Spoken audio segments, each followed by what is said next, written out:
I've often thought it was very courageous of Richard Chamberlain, after his television career as Dr. Kildare and so on, to go over to England and of all places to do Hamlet over there. Very, very brave. Yeah.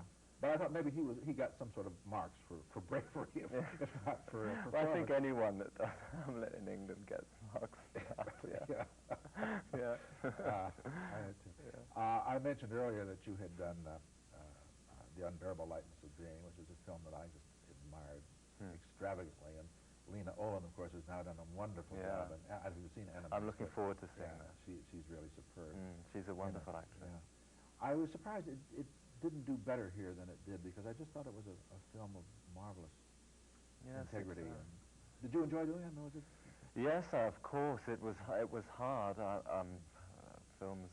All films are hard in different ways, but to work over a period of 6 months on a film, something that I hadn't experienced before, to sustain the concentration over that period of time. Yeah. But of course, it was a pleasure in different ways.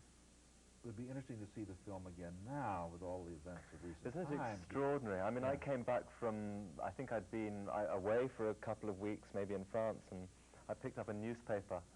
I got back to England, and there was a picture of Dubček speaking in Wenceslas Square, and I thought, it's like the clocks had turned back, except of course they haven't, it's something else. But just to see him appearing there after his 20 years for the Forestry Commission, it's incredible. Yeah.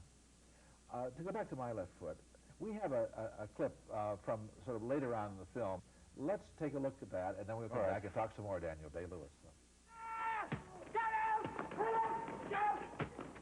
Get the fucking ball!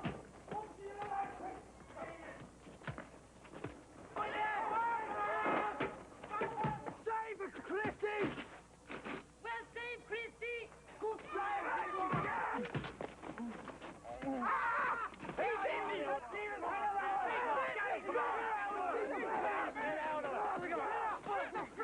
Get out of it! Free you! Right up, hey. We're taking a lead. Okay, come on. Pass it, will ya? Boy, come on. Stay away from them, Steve! Behind it! Turn over the blowers right here, give us it. Let Christy take it. Come on.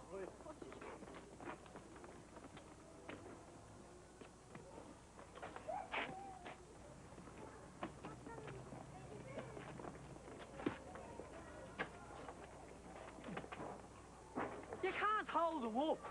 Right.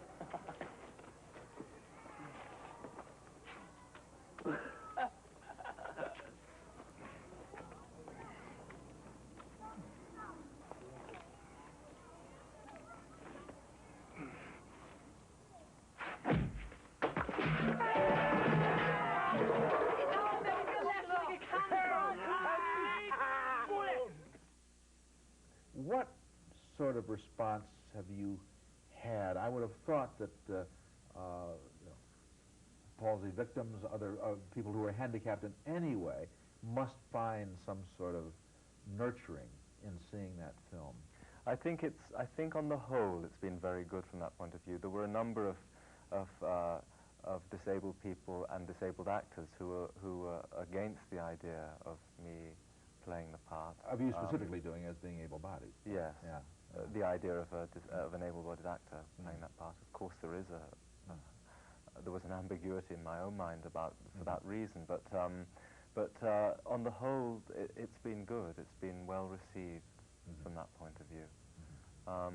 Because it's about Christy. It's not about the film. It's about me. It's about Christy, and his life is important enough to put on the screen. It was a sadness to me to find that, in a sense, the film ends, I guess, at the great high point of his life, which is his marriage to that lovely woman. Because then it was, I think, all of the trouble began to eat away at him. I think he had a couple of good years. They had a couple of good years together, and I think his life became pretty difficult.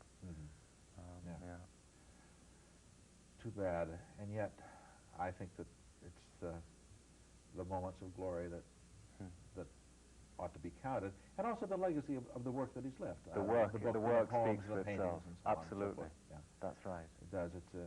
And he is a mythological character as well. I mean, when someone is given the status of character in Dublin, it's almost the highest that can be offered, and he is almost a mythological character. Yeah. You can't talk to anyone in Dublin that they haven't a story about Christie. Yeah, yes. True or false makes no difference. I mean, there are... Yeah, exactly. As John Ford said, print the legend, right? Yeah. So, that's great. Well, I congratulate you on a really absolutely stunning performance. Thank you very much. A very important piece of work. So Thank you. We'll talk again, Daniel. I hope so. Thanks good. a lot. Okay.